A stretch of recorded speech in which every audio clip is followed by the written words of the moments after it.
Bonjour à tous et bienvenue au Balado Sport et Sciences. Pour l'édition de cette semaine, on parle étirement.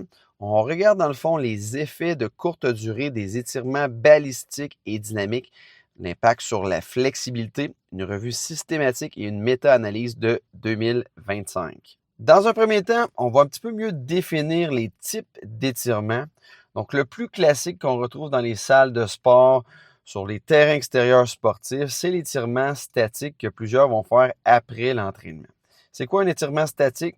Dans le fond, on va maintenir une position d'étirement pendant un certain temps, je vous dirais entre 30 secondes jusqu'à 4 minutes.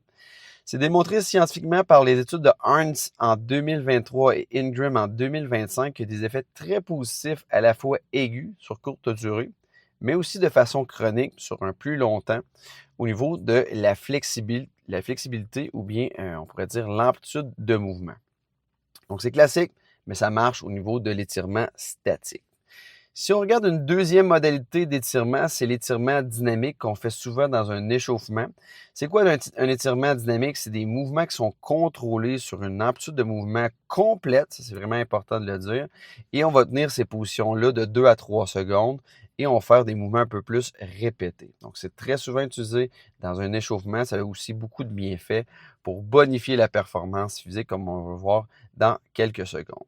Il y a l'étirement ensuite de ça balistique, où c'est une forme d'étirement dynamique un peu plus rapide qui va inclure un peu des rebonds à la fin du mouvement. Donc, c'est un type aussi, on pourrait le dire, vu qu'il y a plus de vitesse, un petit peu plus risqué car il est un petit peu moins contrôlé.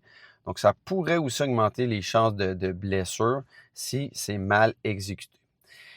Le dernier, c'est le PNF. En anglais, on utilise le terme Proprioceptive Neuromuscular Facilitation. Donc, c'est une méthode un peu qui combine des contractions musculaires avec des étirements où on veut, dans le fond, gagner, améliorer la flexibilité. Mais c'est un petit peu plus avancé. Il faut quand même avoir eu un certain background au niveau des étirements. C'est plus technique, on pourrait dire, comme étirement. Au niveau des études sur les étirements, que disent les recherches? Dans le fond, il y a plusieurs recherches qui ont démontré que l'étirement statique effectué, dans le fond, pendant plus de 60 secondes sans un échauffement a posteriori approprié, ça peut réduire la performance musculaire, la performance sportive. Étude de BEM en 2016 et aussi étude de BEM et ses collègues en 2021. Donc, autrement dit, trop d'étirement statique avant un effort, ça peut nuire à la performance de façon immédiate. L'étude de BEM aussi en 2016 a démontré que l'étirement dynamique avant une activité physique, ça améliorait la performance de 1,3%. Vous dites, c'est pas beaucoup, mais c'est quand même significatif au niveau de l'amélioration de la performance. Et aussi, quand on observe l'étirement statique, dans la même étude de BEM, ça entraînait une diminution de performance de 3,7% pour la performance sportive. Donc, je répète un petit peu, je résume. Lorsqu'on fait un étirement dynamique, donc on pourrait dire des petites périodes d'étirement de 2 à 3 secondes avec des exercices répétés, des répétitions répétées, on avait un gain de performance de 1,3%.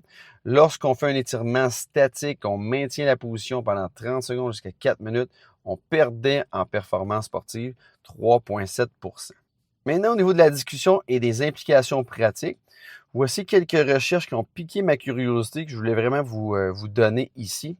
L'étude de Kai et ses collègues en 2023, dans le fond, avaient trouvé que les résultats étaient vraiment similaires lorsqu'on regardait les gains de flexibilité et d'amplitude de mouvement de 5 minutes à 60 minutes après l'étirement. Et on comparait deux modalités, un segment d'étirement dynamique à un segment d'étirement statique. Donc, on pourrait dire, avant une compétition, quoi que ce soit, si vous faites un petit bout d'étirement dynamique ou même un petit bout d'étirement statique, c'est pas mal similaire au niveau de la flexibilité des ischio-jambiers.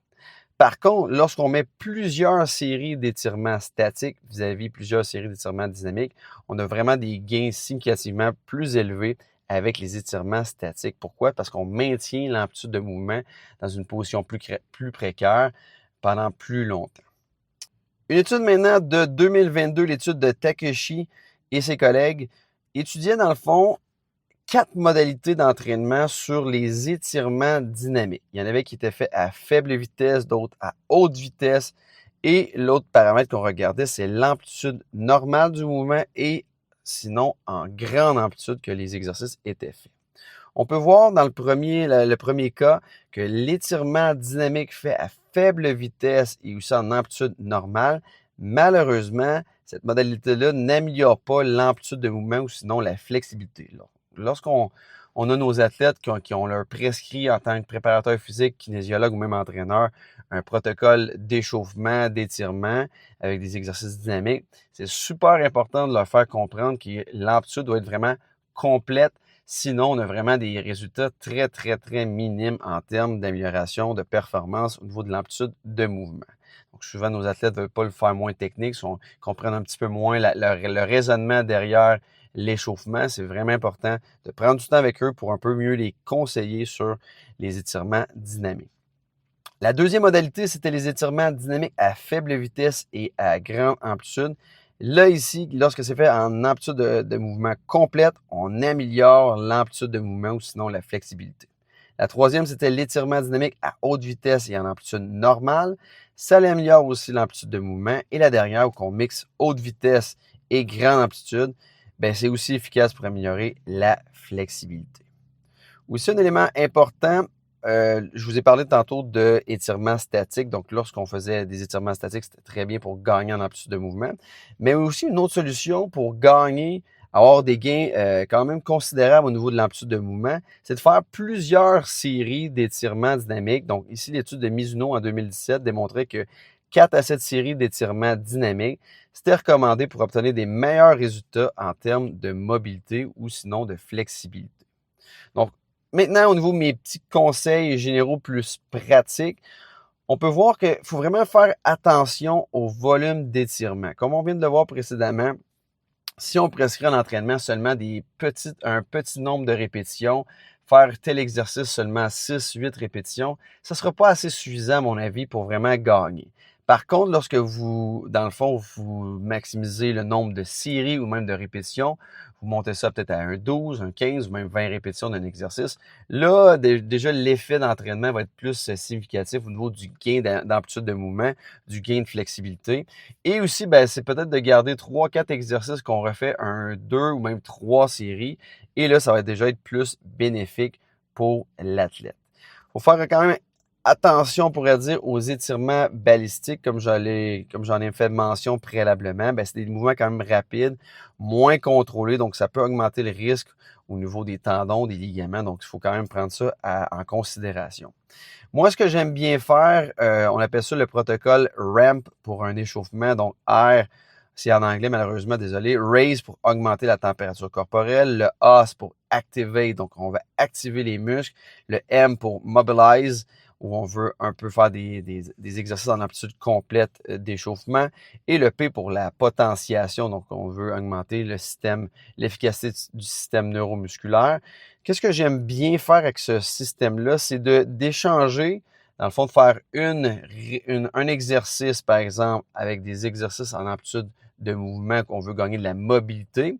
Donc, par exemple, c'est un lunge Spider-Man. Et ensuite de ça, je fais un exercice un peu plus cardiovasculaire pour monter mes fréquences cardiaques. Donc, ça me permet de jouer sur deux terrains où que les exercices plus cardio avec des déplacements latéraux, par exemple, vont monter mes fréquences cardiaques. La chaleur va faire, l'augmentation de chaleur corporelle va permettre une meilleure chaleur musculaire qui va augmenter aussi l'amplitude de mouvement.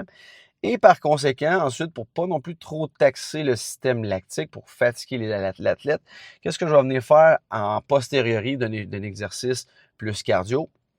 Je vais ajouter un exercice plus en amplitude de mouvement. Donc, vous voyez un peu que je vais comme un peu faire le système de la switch on-off.